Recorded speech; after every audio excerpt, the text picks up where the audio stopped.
Hi, it's Steve Albrecht, and welcome to the Library Service Safety and Security Podcast. I'm the very same Dr. Steve Albrecht, and this podcast is sponsored by Library 2.0 and produced by the founder of Library 2.0, Steve Hargadon.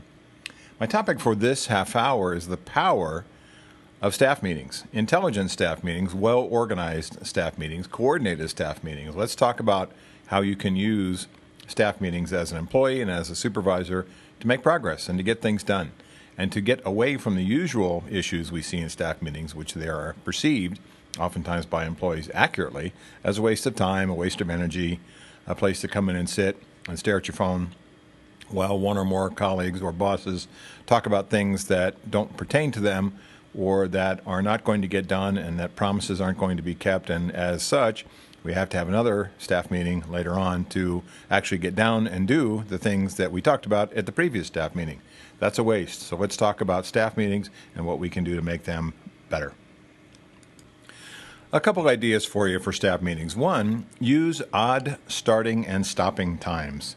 Instead of saying the meeting starts at 9 and ends at 10, let's say the meeting starts at 9:12 and ends at 9:42.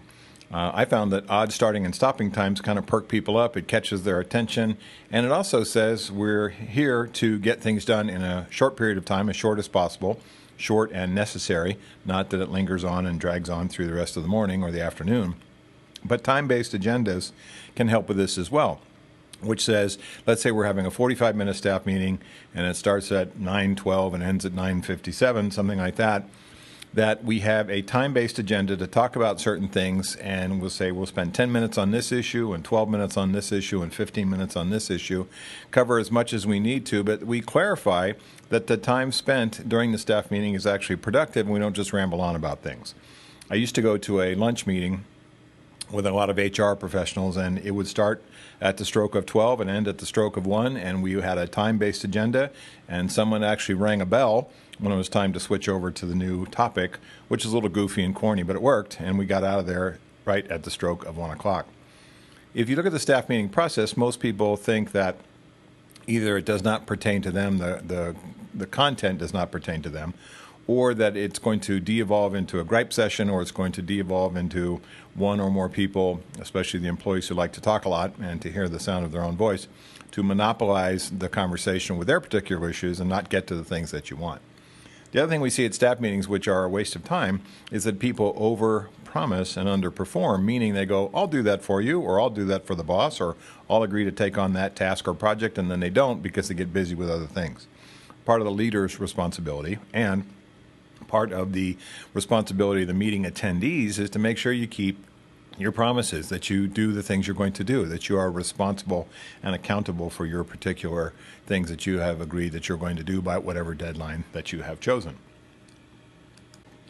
Another tool for successful staff meetings is to make sure that we cover old business from the last meeting so that we don't skip over things that people want to talk about. So part of the agenda might be to say, let's go back over some of the things we talked about last meeting or last week or whenever it happens to be.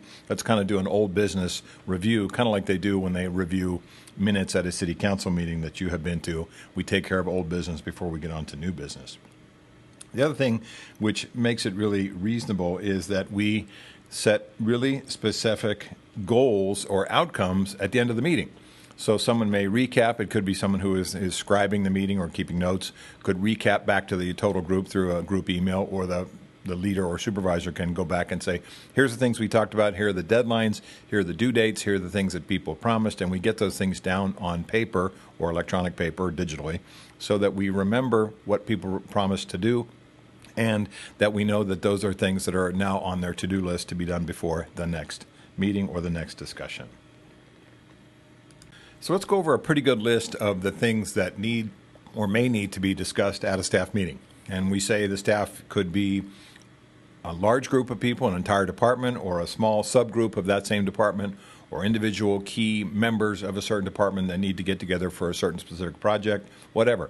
We're talking about a staff meeting that has staff, obviously, that's led by either an employee who has control of the agenda with the blessing and approval of the supervisor, or controlled by the supervisor or a manager or a director or somebody like that.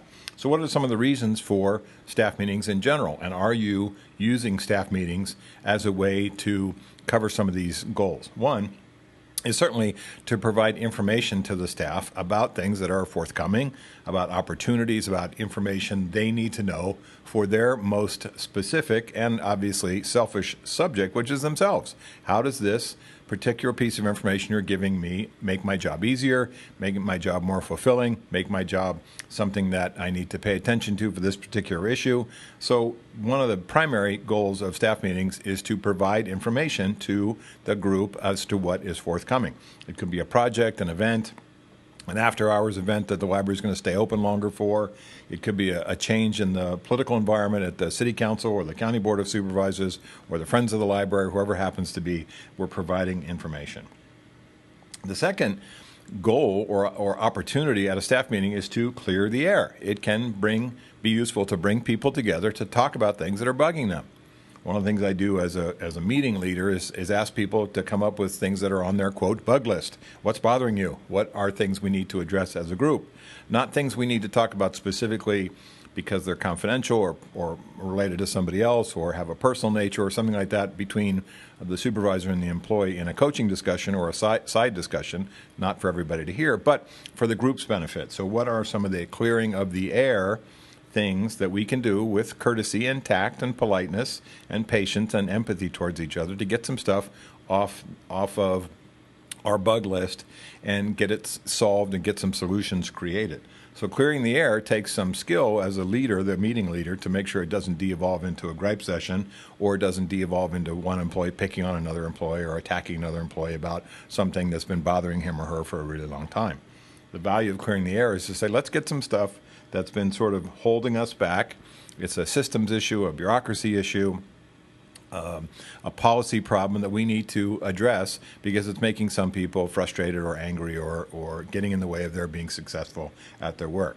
So clearing the air meeting, sometimes you can foreshadow that in the agenda by saying, let's bring some problems to this discussion and also let's bring some solutions. Don't just give me the problem, but give me some potential solutions that I, as the supervisor, manager, leader, director, whoever, can agree to and say, yes, that's what we're going to do. And this is sort of a side issue or a sub-issue for supervisors, is in the staff meeting, you can also be taking some notes personal to yourself that you can see and read only that are about subjects and people that you want to have individual coaching meetings with. If things come up that jump out at you, that alarm you, that you want to make note of about a relationship issue between employees or between patrons and employees in terms of conflict or something like that, it's a policy thing, it's a bureaucracy thing, it's a personality conflict between two teams or two department members, something like that, you want to address that by making careful notes. Use whatever shorthand you need to so that you're not revealing that to anybody else. But you want to have a separate series of one or more coaching meetings with those people for those particular issues. So you've got to have a system in place to be able to capture that information so that you know who you want to talk to in a confidential coaching conversation after those meetings.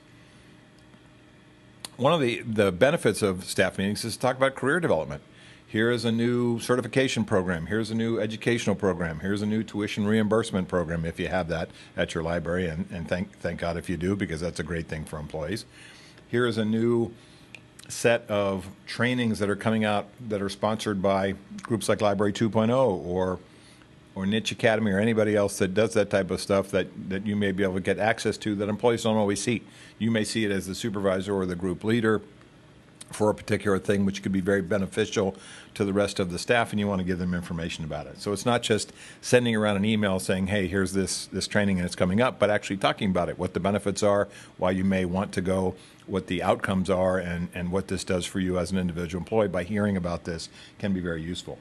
So career development could be promotional opportunities, things that come out for transfer opportunities, things where people can go to other branches or put in for various and sundry different jobs inside the library, either their own system or at another branch. And the reason the staff meeting discussion about that is important is people can talk about the particular job or the promotion or the change to a new branch and share some information with each other, but also that as a supervisor, you want to make sure your people have as many opportunities to do things on their own personal behalf of career development and that they don't miss them. One of the issues that comes up with supervisors. Sometimes they get busy, they don't put out these things, and people miss deadlines. They don't get the paperwork or the applications or whatever internal process you use for promotions and things like that in on time, and it really makes people furious that their boss did not keep them up to date about a particular opportunity, especially a career opportunity, and they missed it. So this one's a personal favorite of mine as a benefit of a staff meeting. It's role play practice.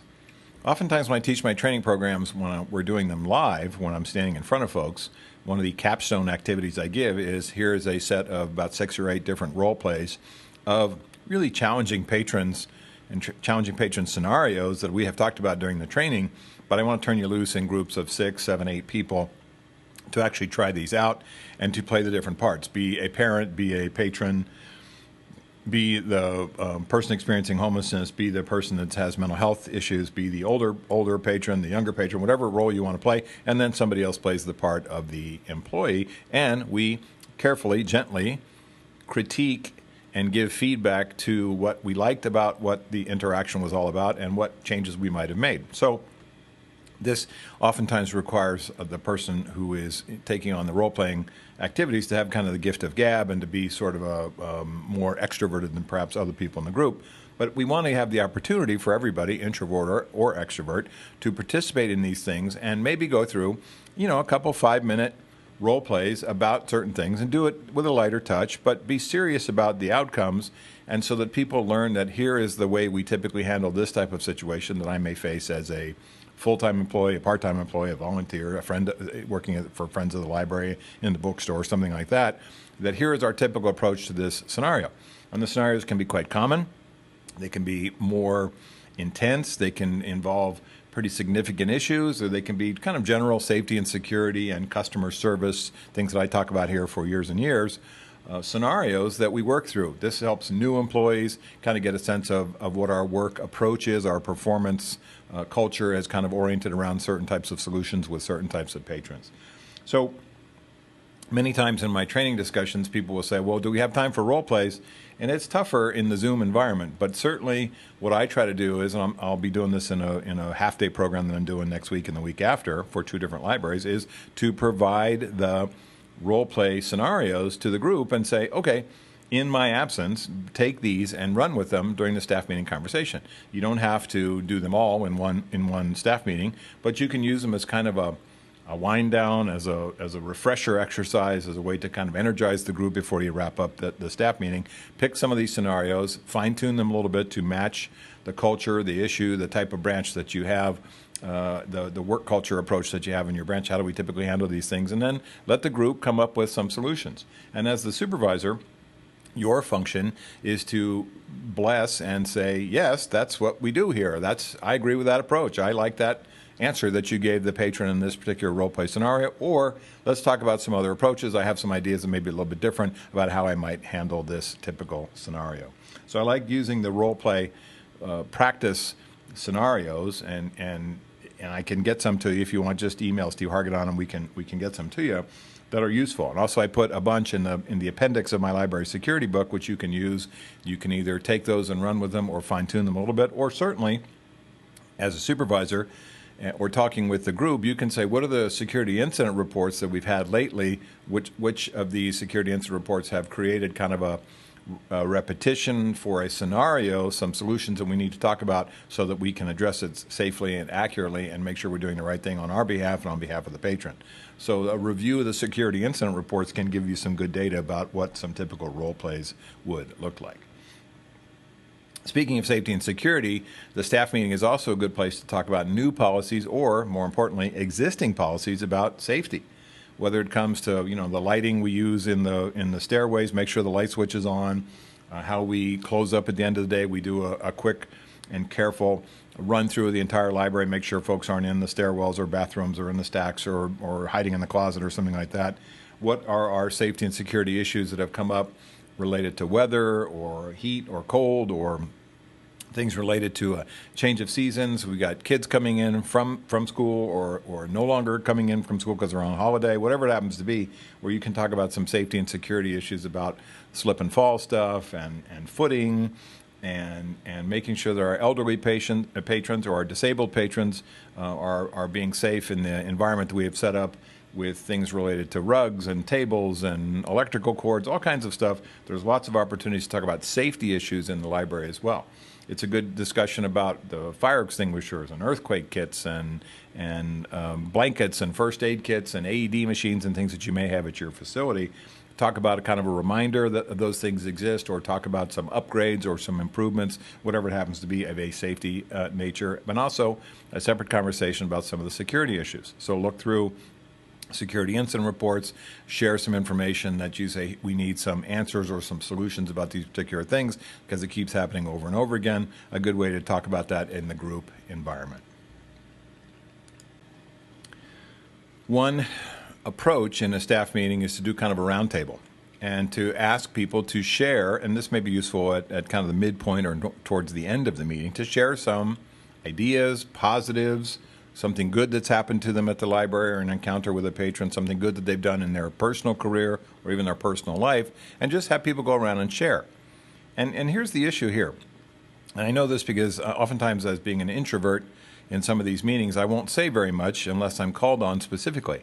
And sometimes we will say, and I see this especially with extroverted group leaders, they'll say, anybody have any questions? Okay, moving on. And then they don't give the people at the table the opportunity to say, I have some questions. Or when they say, anybody have anything to share? Okay, great, moving on. And they don't give people at the table the opportunity to share.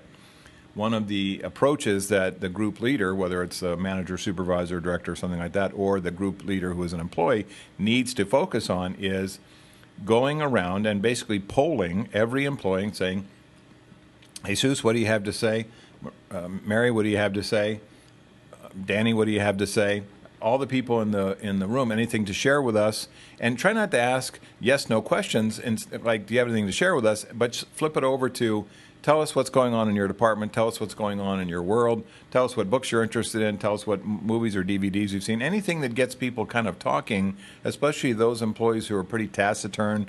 We have oftentimes an employee who sort of sit there like a statue and then not share, and then will complain to a coworker later on that nobody asked his or her opinion.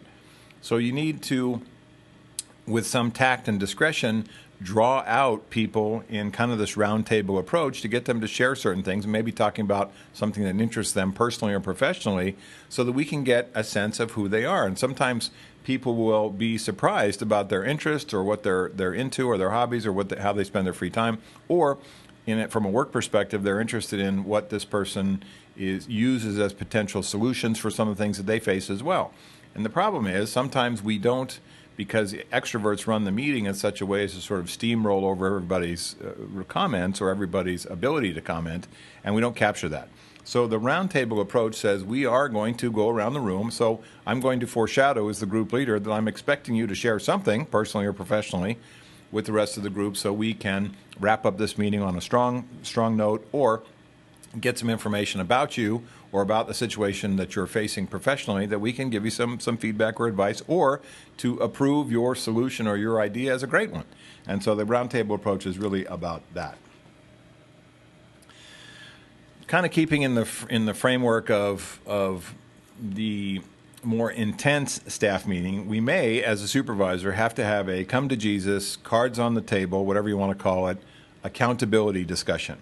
And accountability discussion, I've talked about this in coaching as a PAM, or a personal accountability meeting, a PAM.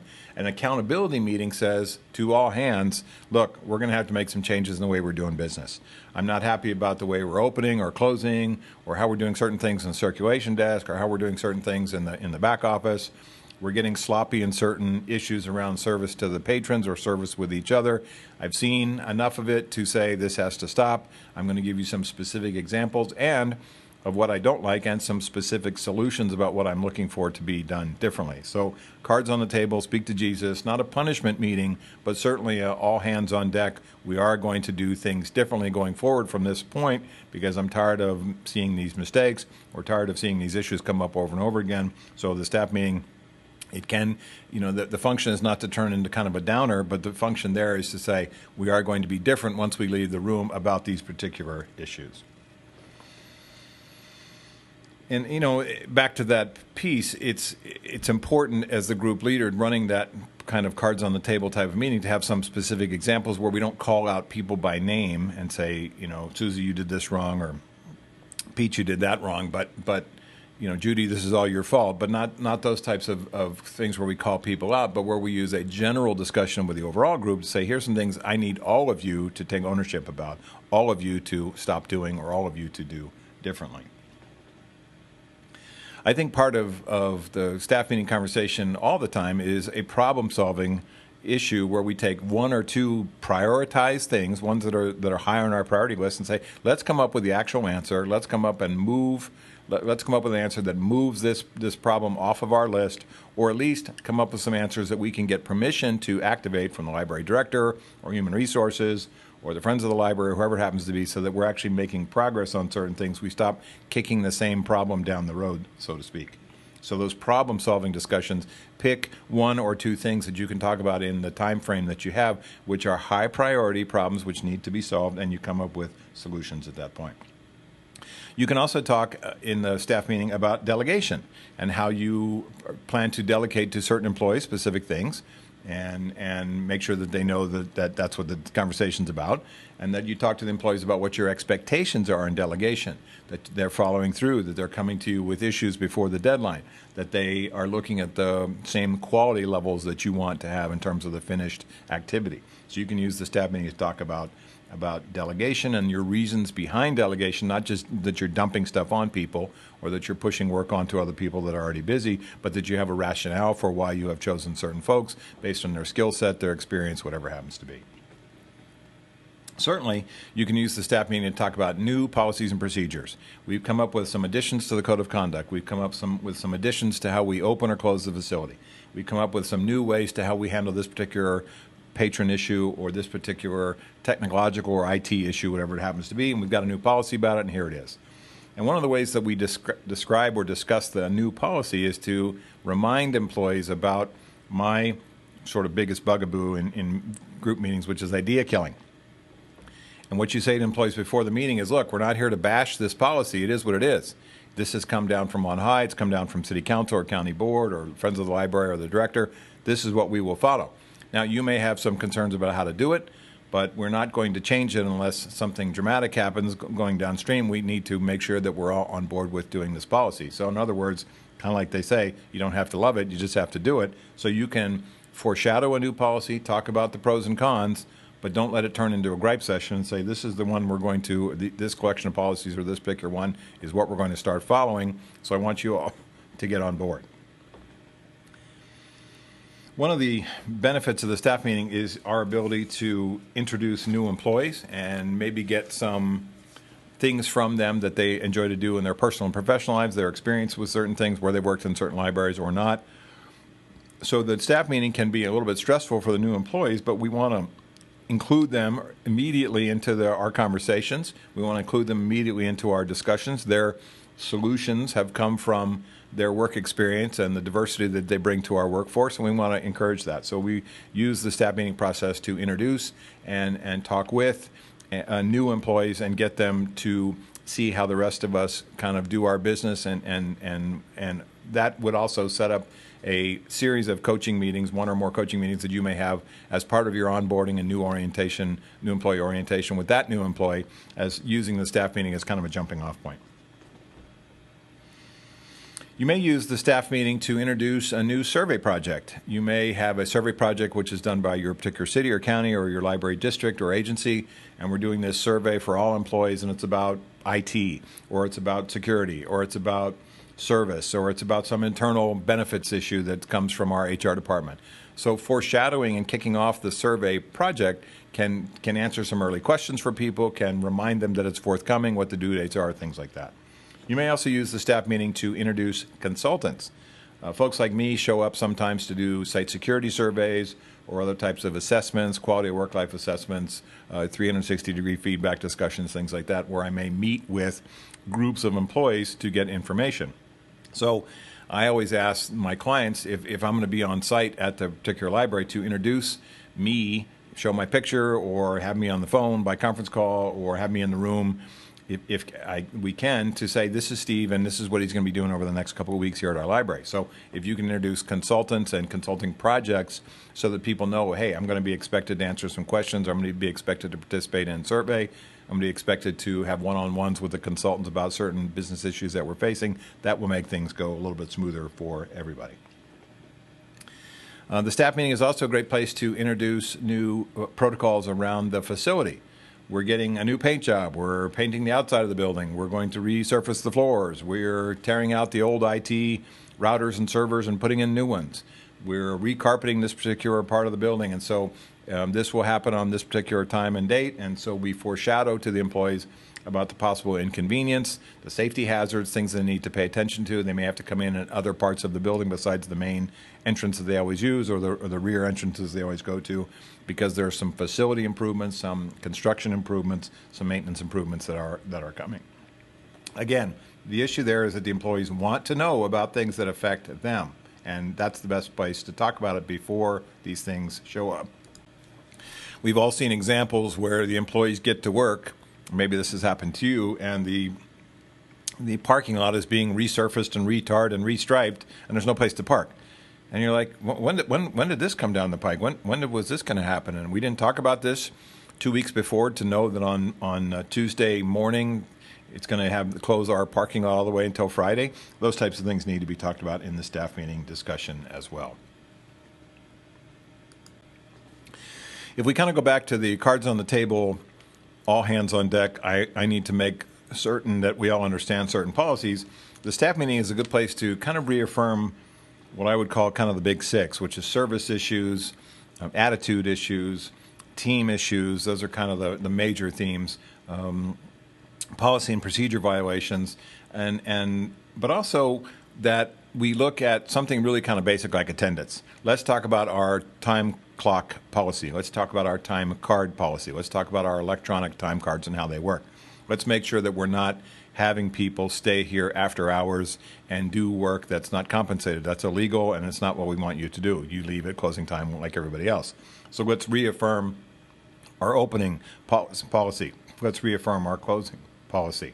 Let's reaffirm how we do a last safety check for patrons inside the building before we wrap up.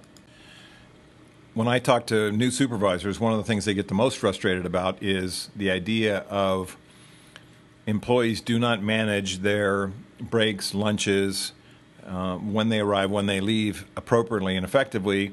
They sometimes fudge the beginning and put it on the back end, like I'll come in at 8:05 and leave it at 5:15, and then what happens is that starts to get into I'll come in at 8:20 and I'll leave at 5:30, and I'll sort of adjust my hours, and pretty soon our payroll system shows up with a lot of discrepancies where people have worked either too short or too long, and it's not what we want. We want people to be paid for when they are working, which means sometimes the attendance, time clock, time card, how we do our paychecks type of an approach is reaffirmed, that we have good closing rules and good opening rules, and make sure that we stick to those so that employees are not working on uncompensated ways.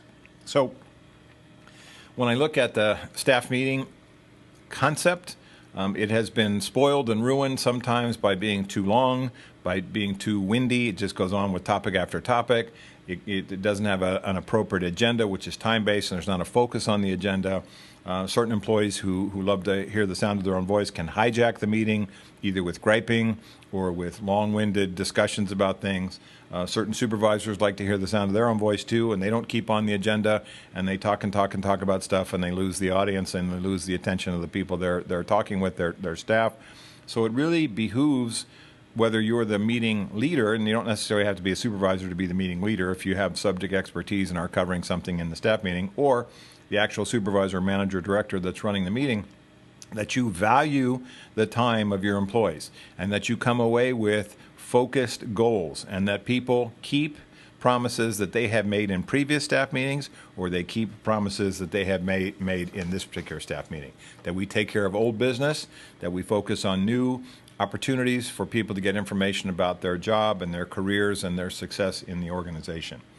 So, my thanks to the producer of the library service Safety and Security podcast, Steve Hargadon. For more information, visit the Library 2.0 website at library20.com. Until next time, I'm Dr. Steve Albrecht. Thanks for listening to the Library Service, Safety and Security podcast.